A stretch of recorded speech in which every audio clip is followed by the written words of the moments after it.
Cinema Worms. Discussing everything from Grima Wormtongue to the Shy Halib. I'm Sabib. And I'm Linz. And this is Cinema Worms Podcast. Emma Stone, Jake Gyllenhaal, and Adam Driver might have been in Fantastic Four First Steps, but the filmmakers ultimately decided that they were too expensive.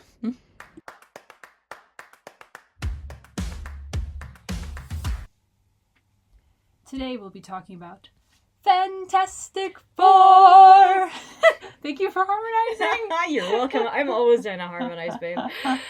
So, the Fantastic Four, First Steps is the subtitle, which will become clear when we hear about Sue Storm's pregnancy. But will it, because the baby never actually walks? They needed to mix it up. They couldn't just say the Fantastic Four. They'd be like, which one? They could have been like, which Fantastic of the versions Four are you referring to? with a baby. But, with a baby! But I'm sorry, Hollywood has no sense of humor. No, the baby doesn't walk. It's a baby. It's a newborn. It doesn't walk. At no point in this film does it walk. Not in a post-credit scene. Nothing. The logic Never. does not You work. lied to me. You sold me a baby walking. It didn't happen. Okay. I want my money back. Not gonna lie, I did not take 1 second to think about what First Steps meant, because I'm that shallow. And they didn't take any first steps either. Honestly, it's a con. It's a lie. Don't see this film. Anyway... So, this version of Fantastic Four was taken over by Marvel Studios. It is, repeating some facts I've heard, the 37th film in the MCU. Good Lord. And it is the second reboot of Fantastic Four, therefore the third version of released Fantastic Four films. There was also one in the 90s. Unreleased one, yes, yes. So, you have and I remember all of these. Maybe I've seen them. The Fantastic Four that came out in 2005, Chris Evans, all those people are in it. Then they had a sequel, Rise of the Silver Surfer, 2007. Then they didn't feel that did well enough, right? So they're like, no more of these films. Then they did it again in 2015, No more for 8 years. And then we sort of feel like the public's learned our lesson. We'll do it again just in case. Let's try again. And so you have the one you may be more familiar with, Miles Teller, Kate Mara, blah, blah, blah, Michael B. Jordan. That bombed. I didn't see that one. You know why? Because I hate Miles Teller. Oh, yeah. I'm not about him now. No. His anti-vax nonsense. Anyway, so this version, you have a screenplay by Josh Friedman, Eric Pearson, Jeff Kaplan, Ian Springer, directed by Matt Shankman. And we have a bunch of great actors in this film who I like, who are very, I think, hot right now. Well chosen. Pedro Pascal as Reed Richards, or Mr. Fantastic, the stretchy guy. So he's highly intelligent scientist, and he's the leader of their little group. He can stretch. And then you have Vanessa Kirby as Sue Storm / the Invisible Woman. Her and her brother have the coolest powers, obviously. So she is Johnny's older sister. She's Reed's wife. She becomes pregnant early in the film. And she can generate force fields and turn invisible. Then you have... it's not force fields. She can refract light. So, okay, well, Wikipedia lied to me. Well, I mean, it's just... I'm sure that is what she's doing, but it's just...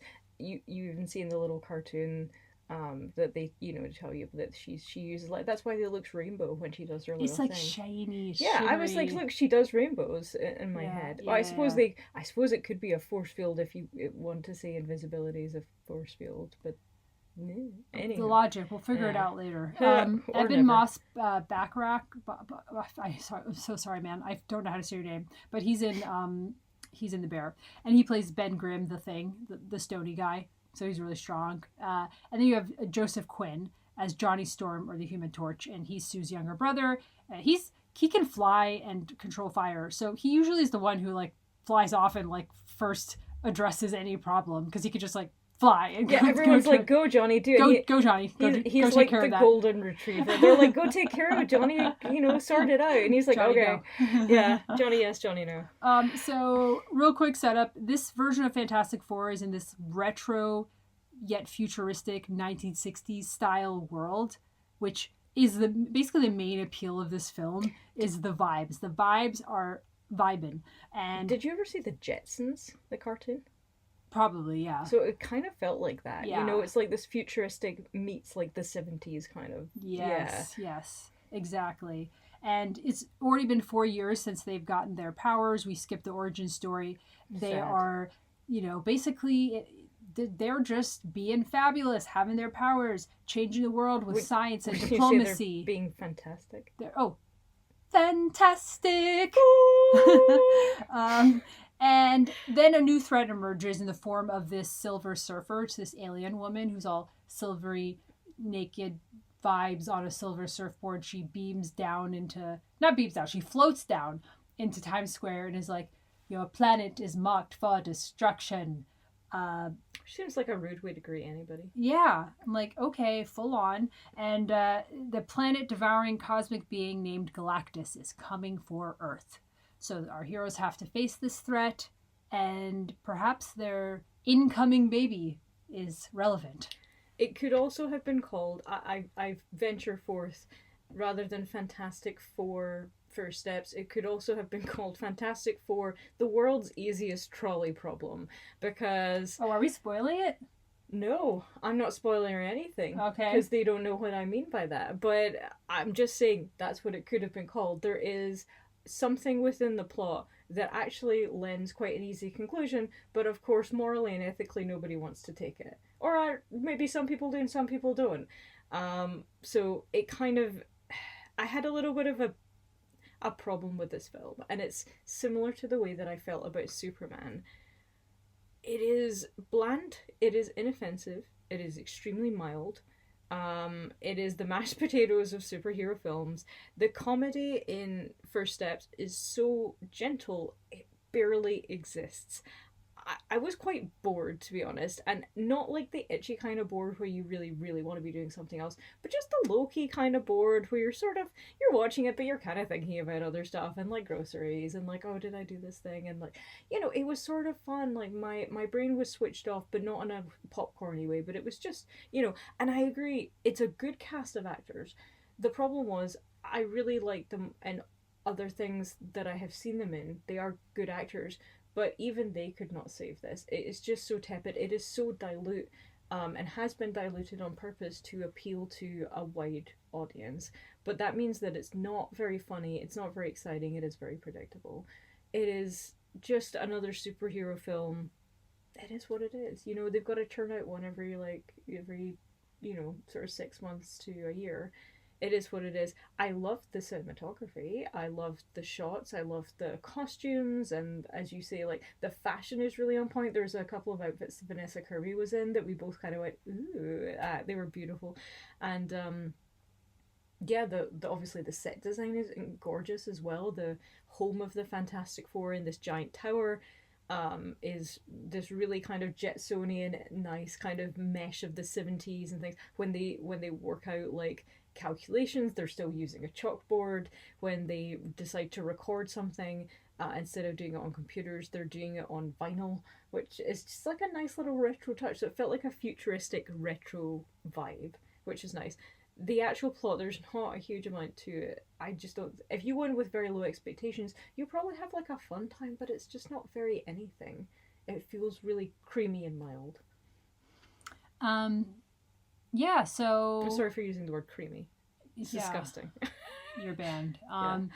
So in the way I experienced those elements that you're describing of like mildness and whatever, it's, for me, I came at it from a different angle of experiencing it as pleasant, and it is like, there's like a mellow energy to it. Yeah, but mellow's a great word.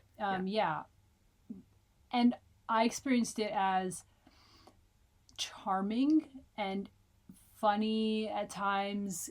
It's like there's some, you compared it to Superman, and totally, yes, you, as we agreed, you are entitled to your opinion, of course. I cannot tell you you're wrong, that is rude.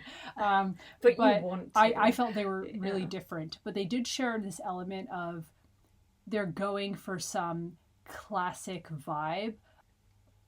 And I found that it was surprisingly simple, which you can really commend that kind of film for being simple and not simple enough, right? Not super convoluted and the logic making absolutely no sense. It's really contained, actually.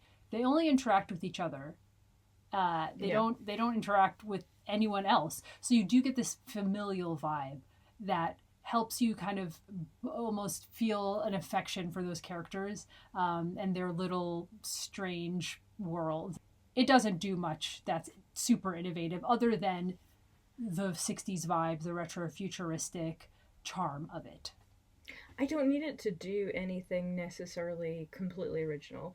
I just, if you're going to do something, if you're going to, everything is in a state of boot. I've talked about this with Superman as well.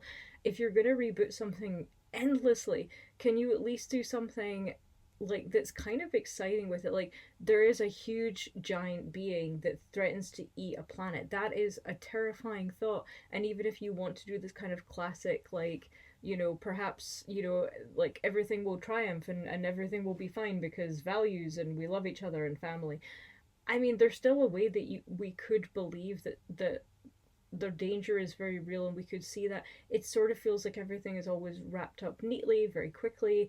And the plot was incredibly predictable to the point where I was getting a little frustrated with it.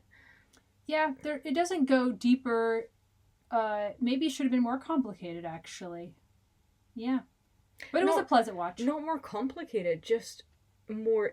I feel like the stakes could have been left to be high and perhaps even pushed higher. I feel like they set up a huge stake of the world might end and get eaten by a giant guy, and it just never really felt like he was really that much of a threat, which he's a giant guy who's going to come and eat the earth. It's actually a pretty huge deal. I don't want that to happen. But it was like, okay, I'm not feeling much of a threat level. Yes. Yes. I feel you there. I had more thrills from Superman and much more thrills from the latest Spider-Man films, which I actually got to see fantastic. This year at your encouragement, which I'm so happy. They just give you that like heart-swelling thrill that you want from a superhero film. And look, my critiques of these films are in part because the Spider-Man films continue to be very good. And so it's not like, oh, I don't like superhero films because they do all these things. I'm like, but look, when you compare them to one that does it well, it really shows up in contrast. The Spider-Man films are consistently very funny. They consistently have a decent plot. You genuinely feel like there are stakes. Sometimes he's in danger and you're kind of, he's probably fine, but you're like, wow, damn, this is pretty hairy right now. I'm not sure how you're going to figure out this one. You want to feel like that. You need to be carried along. You can't just be kind of detached from it like, oh, everything's fine, it's whatever. And I'm really mad that baby didn't walk. It didn't walk. Nobody took first steps. Let us know your thoughts on Fantastic Four First Steps and the baby's performance. Lack of walking.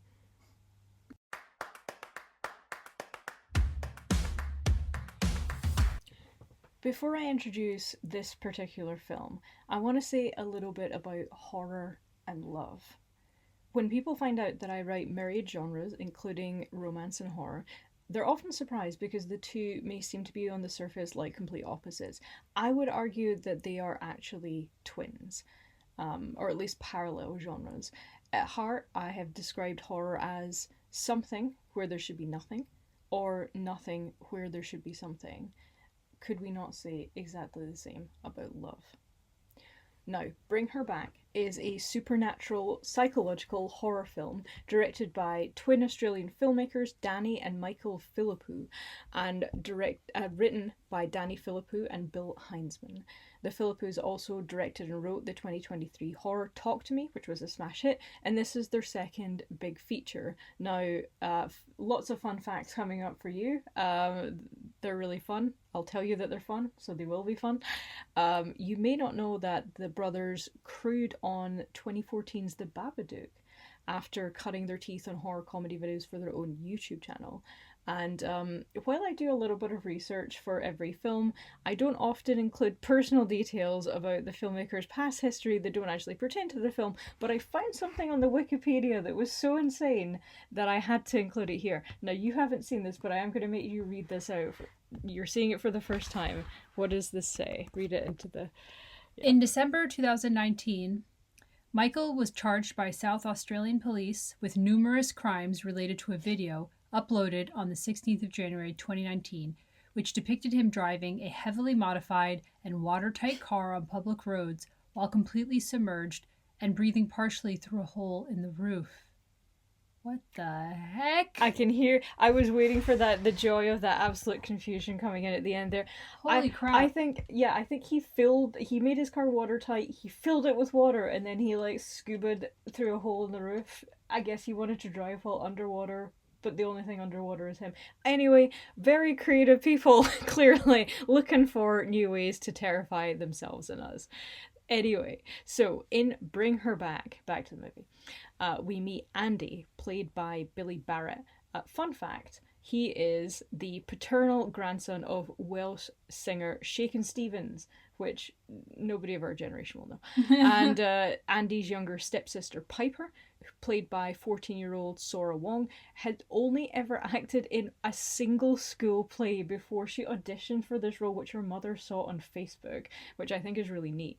Wow. Sora is partially sighted just like her character, which plays an important role in the plot, and it's really, really nice to see a disabled actor being cast like as a disabled character. When Piper and Andy's dad dies, they're forced to undergo the fostering process since Andy isn't 18 for another 3 months and therefore can't apply to be a guardian for Piper.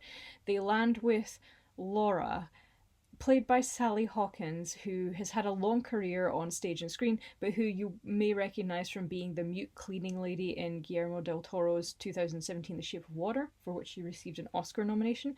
She also plays Mrs. Brown in the cozy Paddington films, so it is absolutely hilarious to me that she plays such a complicated and manipulative person in Bring Her Back. Laura used to be a counsellor, but she is not using her powers for good here. Instead, she veers between subtly and overtly gaslighting both kids in order to drive a wedge between them and push Piper to bond with her. Laura's own daughter Kathy was partially sighted like Piper and died via drowning in the pool outside the house, and the first 30 seconds of the film give us a kind of fragmented insight into the experiment that Laura plans to enact using Piper, allowing her to potentially bring Kathy back to life, hence the name of the film. So it kind of reminded me, that first 30 seconds, of there's a French film called Martyrs, where they basically I haven't seen that. Yeah, they sort of torture people up until the point of death to see if they can tell them what they see beyond. Now, Dr. Abraham, let's get into the psychology of this film, because oh boy, a lot of layers to unpack here.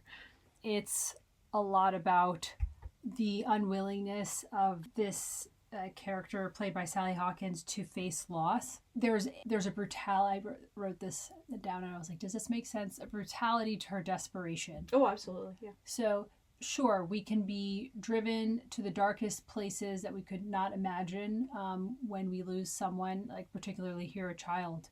But here, she is unwilling to accept that loss in a way that becomes deeply distorted and dark and ruthless. So she's willing to annihilate others to try to get back, or to basically deny that this loss has happened with her daughter. Yeah.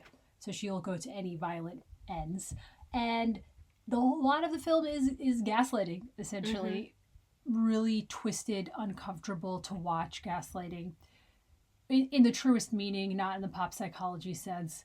And yeah, it's so uncomfortable. Yeah. It's so fucked how you see her convincing these kids that something's wrong with them, driving them apart. Don't want to spoil things, but that's a lot of the physical violence towards the end is really preceded by many minutes of gaslighting, of emotional violence and brutality. You were definitely twitching at some point. There are some really quite gory parts of this film.